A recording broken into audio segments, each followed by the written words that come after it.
మన next presentation Shri Aditya English medium high school Shriman MTV Lakshmanarao గారు. వీరు ఎంచుకున్న అంశం icons of inspiration, conversation with inspiring leaders from Ramayana. Jai Sriram.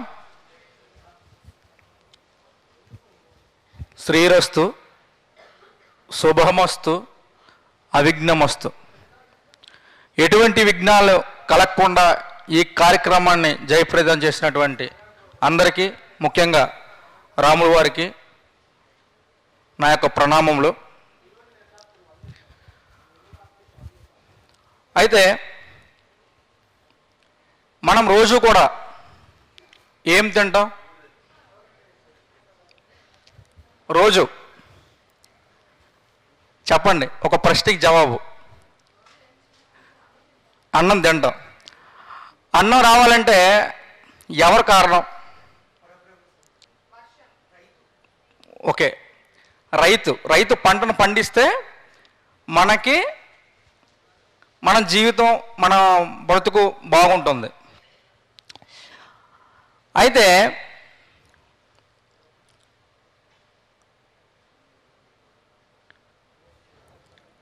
అదే పంటకి పురుగు పడితే, ఆ పంట చేతిపోతే మనిషి బ్రతకగలడా? బ్రతకలేడు. ఆ పంట అనేది చేతికి రావాలంటే ముఖ్యంగా ఏం కావాలి? పురుగు పట్టకుండా ఉండాలంటే ఏం కావాలి? ఓకే, సూర్యుడు, ఇంకా గాలి,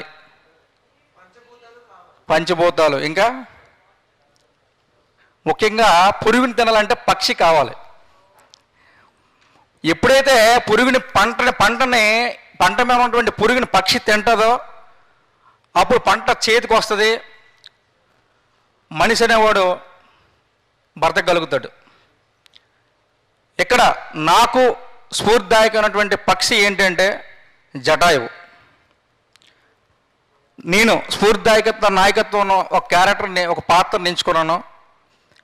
ఒక పాత్ర అనేదానికంటే రామాయణంలో ప్రతి పాత్ర కూడా ఒక ప్రాణం వంటిది అని నా అభిప్రాయం. పాత్ర అనేదానికంటే ప్రాణం. ఎందుకంటే ప్రతి పాత్ర మన జీవితంలో ఎక్కడో ఒక చోట, ఎప్పుడో ఒక చోట ఎదురవుతూనే ఉంటుంది. కాబట్టి జటాయు గురించి తెలుసుకోవాలనుకుంటే, జటాయువు గరుడు అన్నైనటువంటి అనురుడు కుమారుడు, సంపాతి సోదరుడు, అలాగే దశరథ మహారాజు యొక్క స్నేహితుడు. అయితే రాముల వారు, లక్ష్మణస్వామి, సీతమ్మ వారు వనవాస టైంలో అడవికి వెళ్ళేటప్పుడు, దండకారణ్యం చేరేటప్పుడు, పంచవటి అనే ప్రదేశం చేరేటప్పుడు జటాయువు పరిచయం చేసుకుంటాడు. ఓ రామా, నేను అయోధ్యను పరిపాలించినటువంటి దశరథ మహారాజు యొక్క స్నేహితుడిని. ఈ ప్రదేశం రాక్షసులతో ఉన్నటువంటి ప్రదేశం. మీరు లేని సమయంలో సీతమ్మ వారికి రక్షణగా నేను ఉంటాను అని పరిచయం చేసుకుంటూ మాట్లాడుతుంది. అప్పుడు రాముల వారు కూడా జటాయువుని ఆలింగనం చేసుకొని ఎంతో ప్రేమపూర్వకంగా వాళ్ళతో కలిసి జీవించే అవకాశాన్ని జటాయువుకి ఇస్తారు. ఇలా కలిసిమెలిసి జీవితున్నటువంటి సమయంలో కరదోషణలు, రాక్షసులకి రాముల వారికి ఒక యుద్ధం జరుగుతుంది. ఆ యుద్ధంలో ఒక భీకరమైనటువంటి యుద్ధం, అంటే 14,000 మంది సైన్యాన్ని 72 నిమిషాల్లో రాముల వారు కరా సైన్యాన్ని అంతం చేస్తారు. ఈ విషయాన్ని శూర్పణఖ, అకంపన ఏం చేస్తారంటే రావణాసురుడి దగ్గరికి వెళ్ళి ఈ విషయాన్ని చెప్తారు. అన్నయ్య, ఈ విధంగా కరా చనిపోయాడు, మరి ఏం చేయాలి అంటే రాముల వారిని ఎదిరించే ధైర్యము రావణాసురుడికి ఉండదు. అప్పుడు తన ప్రాణమైనటువంటి సీతమ్మ వారిని అపహరిస్తే రాముడు బాధతో కుమిలి కుమిలిపోతున్న ఉద్దేశంతో సీతాహరణం అనేది జరుగుతుంది. ఇలా జరుగుతున్నటువంటి సమయంలో పండితులు పెద్దలు అందరూ కూడా చెప్పడం జరిగింది ఆ స్టోరీ అంతా కూడా. ఇక్కడ కాన్సెప్ట్ ఏంటంటే జటాయు గురించి చెప్పాలి కాబట్టి ఆ జరుగుతున్నటువంటి సన్నివేశంలో అపహరించినటువంటి సమయంలో సీతమ్మ వారు బిగ్గరగా కేకలు వేస్తుంది. అయ్యో రామ లక్ష్మణ అని చాలా బాధతో ప్రకృతితో వింటుంది. అలాగే జటాయు కూడా వింటుంది. అమ్మో సీతమ్మ వారికి ఆపదొచ్చింది ఏమో అనే ఉద్దేశంతో వెంటనే అడ్డుపడుతుంది. ఆ రావణాసురుడి యొక్క ప్రయాణాన్ని ఆ రథాన్ని ఆపి అడ్డుపడుతుంది. అడ్డుపడి చెప్తుంది, ఓ రావణ, ఒక రాజు యొక్క భార్యను అపహరించడం అనేది తీవ్రమైనటువంటి నేరం. అది అపహరించడం కాదు, రాములు వారు వస్తారు, నీకు చేతనైతే యుద్ధం చేసి తీసుకెళ్ళిపో అని చెప్తుంది. కానీ వినడు. ఎంతో ఓర్పు సహనంతో మాటతో ఎన్నో విధాలుగా నచ్చజెప్తుంది, కానీ వినడు. చివరికి యుద్ధం కూడా జరుగుతుంది. ఆ యుద్ధం ఎలా ఉంటుందంటే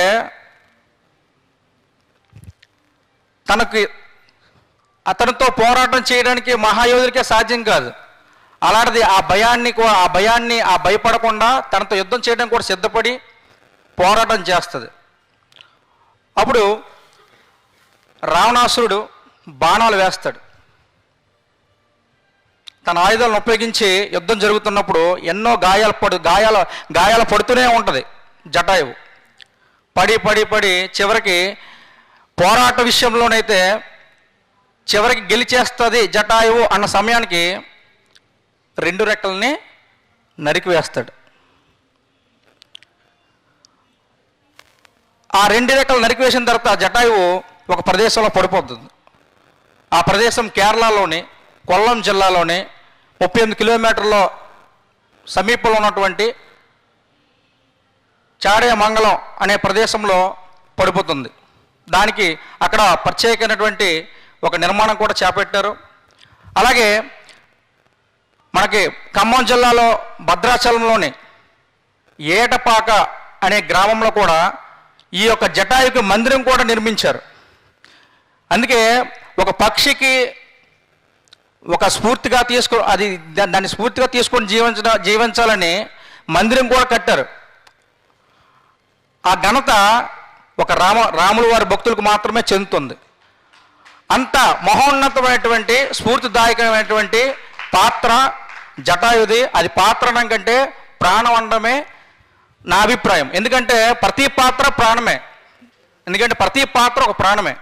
ఇందాక చెప్పాను, అది ఆ పంటకి ఆ పక్షి లేకపోతే చేతికి రాకపోతే మనిషి జీవితం అనేది లేదు. అలాగే ఈ జటాయువులను కొన్ని అంశాలను తీసుకున్నట్లయితే మనలో ఏం నేర్చుకోవాలి, జటాయు ద్వారా మనం ఏం నేర్చుకోవచ్చు అనే విషయం తెలుసుకుంటే జటాయు ద్వారా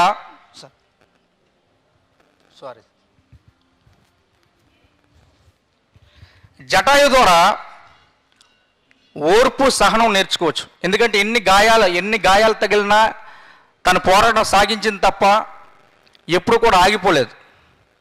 జటాయు ద్వారా ఏం నేర్చుకోవచ్చు అంటే ఇచ్చిన మాట నిలబెట్టుకోవడం.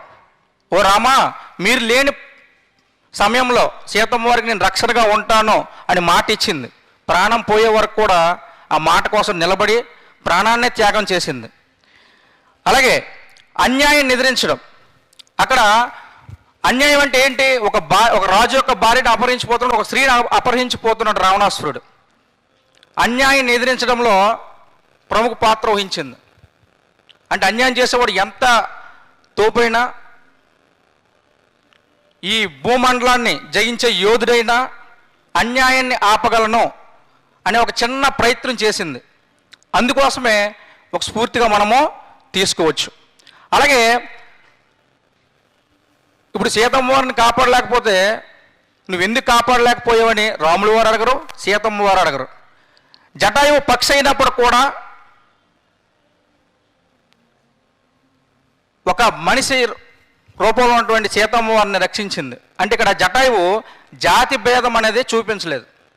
జాతి భేదం ముఖ్యంగా జాతి భేదం వలన చాలా అనర్థాలు వస్తాయి. ఎందుకంటే భారతదేశంలోనే, ప్రపంచంలోనే భారతదేశంలో అనేక కులాలు, మతాలు, ప్రాంతాలు ఉన్నాయి, జాతులు కూడా ఉన్నాయి. కులం కోసం ఉద్యమాలు చూసాం, మతం కోసం ఉద్యమాలు చూసాం, ప్రాంతం కోసం పోరాటాలు చూసాం. కానీ ఇక్కడ పక్షి నేను నా జాతిని రక్షించుకుంటాను, మనిషి ఎలా పోతే నాకేంటి అనే భేదాన్ని ఇక్కడ జటాయువు చూపించలేదు. కానీ జటాయువు కానీ స్ఫూర్తిగా తీసుకుంటే కుల ఉద్యమాలు అనేవి జరగవు, మత ఉద్యమాలు అనేవి జరగవు, ప్రాంతీయకు సంబంధించినటువంటి గొడవలు అనేవి జరగవు. ఎందుకంటే సమానత్వము, నాకు ఆపదలో ఉన్నవాడిని రక్షించడమే, కష్టాల్లో ఉన్నవాడిని కాపాడడమే నా కర్తవ్యము అని జటాయువు అక్కడ నిరూపించింది. కనుక ఏ కులస్తుడైనా కష్టాలు ఉన్నాడంటే ఆదుకోవాలి, అదే మానవత్వం. ఆ మానవత్వాన్ని మనకి జటాయువు అనేది చూపించింది. అందుకే మానవత్వానికి ప్రతీక జటాయువు అని నా అభిప్రాయం. అలాగే ఉన్నతమైన విలువలతో కూడినటువంటి జీవన విధానం, శక్తిని మించి, అంటే తనకు శక్తి లేదు, గాయాలు తగులుతున్నాయి, పోరాటం ఆపలేదు, శక్తికి మించి పోరాటం చేస్తుంది. అందుకే జటాయువు స్ఫూర్తిగా నేను తీసుకున్నాను. అలాగే నిస్వార్థమైనటువంటి ప్రేమ రాముల వారికి చూపించింది, అంటే ఏం ఆశించలేదు. కనుక ఇన్ని చేసింది కాబట్టి రాముల వారు తండ్రికి అంత్యక్రియలు చేయలేనటువంటి బాధ ఎంత పడుతున్నాడో తన తండ్రి స్నేహితుడైనటువంటి జటాయువుకి అంత్యక్రియలు చేసి, ఆ అంత్యక్రియలు కూడా మన ప్రాంతంలో, మన తెలుగు నేలలో, అనంతపురం జిల్లా లేపాక్షి అనే ప్రదేశంలో అంత్యక్రియలు చేయడం జరిగింది. కాబట్టి అంత మహోన్నతమైన అదృష్టము జటాయువుకి కలిగింది. కాబట్టి జటాయువు స్ఫూర్తిగా తీసుకొని జీవిస్తే మన జీవితం అనేది అందంగా, అపురూపంగా ఉంటుందని నా యొక్క అభిప్రాయం. మరి మీరు కూడా జటాయువు స్ఫూర్తిగా తీసుకొని జీవిస్తారని ఆశిస్తున్నాను. ఇంతటి అవకాశాన్ని నాకు ఇచ్చినటువంటి పెద్దలకు, నారాయణ కుటుంబ సభ్యులకి, చిన్నవాడినైనా తప్పుంటే క్షమించండి, నన్ను గైడ్ చేసినటువంటి టీచర్స్కి, పెద్దలకి, అందరికీ నా యొక్క హృదయపూర్వక ధన్యవాదములు.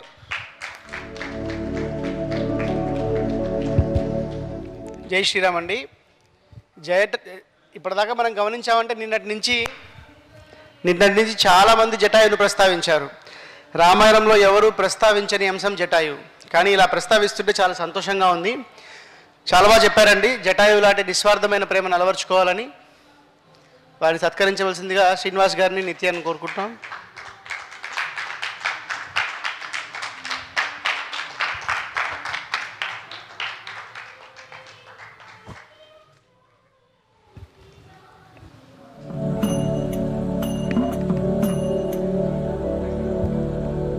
జై శ్రీరామ్.